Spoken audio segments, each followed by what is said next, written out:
After the trial, Theresa Smith, a sister of one of the victims, decided she wanted to speak with Lionel and Shari. Shari had made the first tentative move in the courtroom. 3 years later, their conversations have developed into a friendship.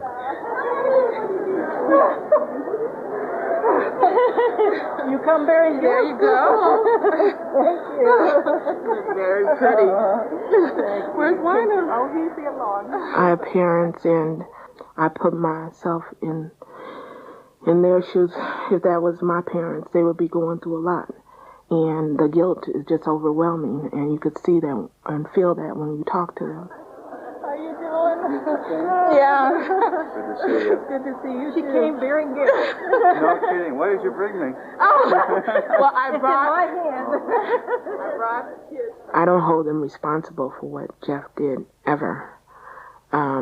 He was grown when he did this.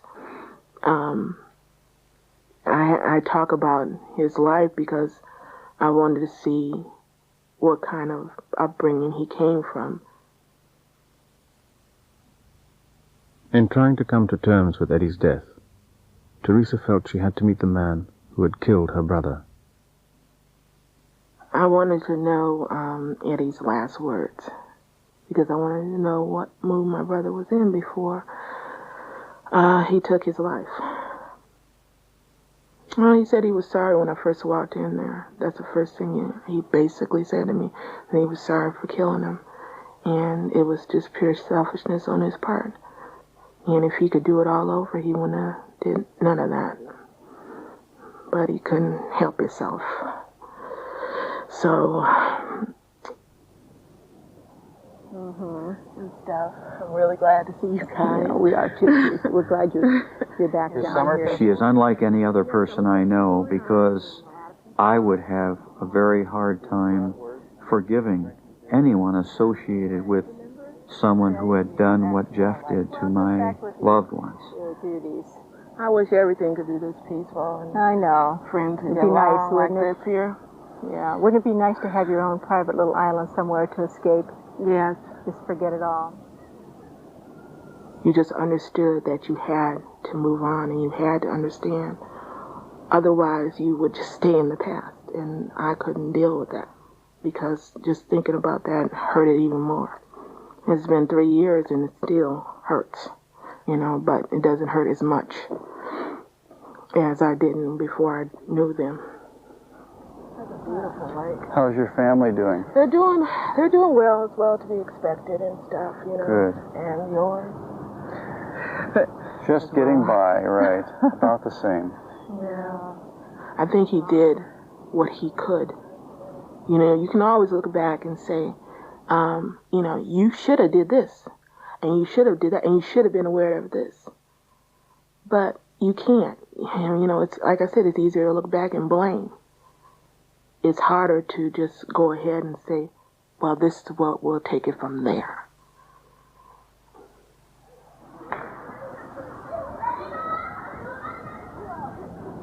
A decision Jeffrey Dahmer has recently made has helped Lionel to look forwards.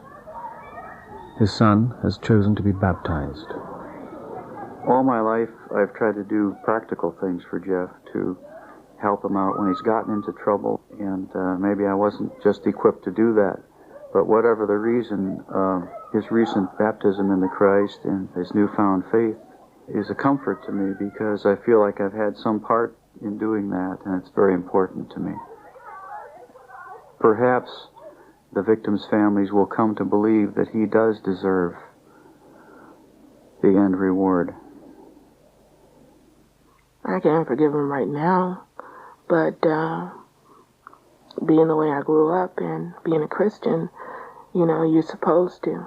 You never forget.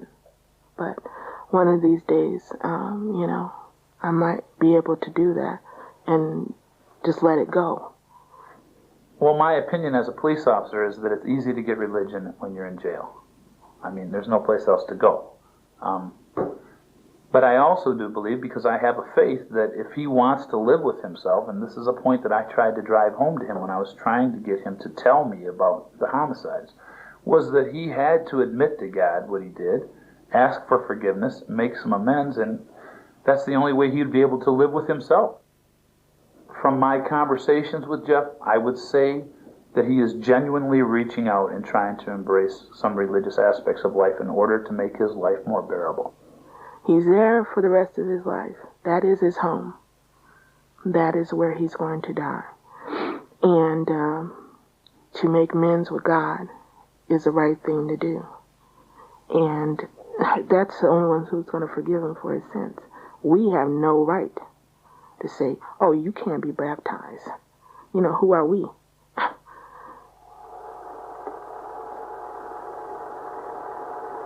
When I found out what Jeff had done, I could have just walked away and forgotten about any type of affiliation or duty. The reason I stayed with Jeff is that I identify so closely in his shyness, his feelings of ineptness and inferiority.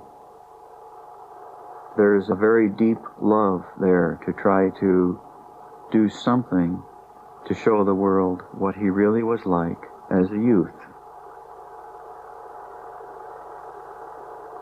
In looking at what he had done as an adult, one would expect to find horrible secrets coming out of his childhood, perhaps abuse of various kinds. There simply was never any evidence to support those notions. He had an imperfect childhood. Many people do, and not anybody else comes to an adult life and winds up killing people as Jeff has done. So while there may be contributing factors in his childhood, they certainly don't provide an answer as to why Jeff did what he did do.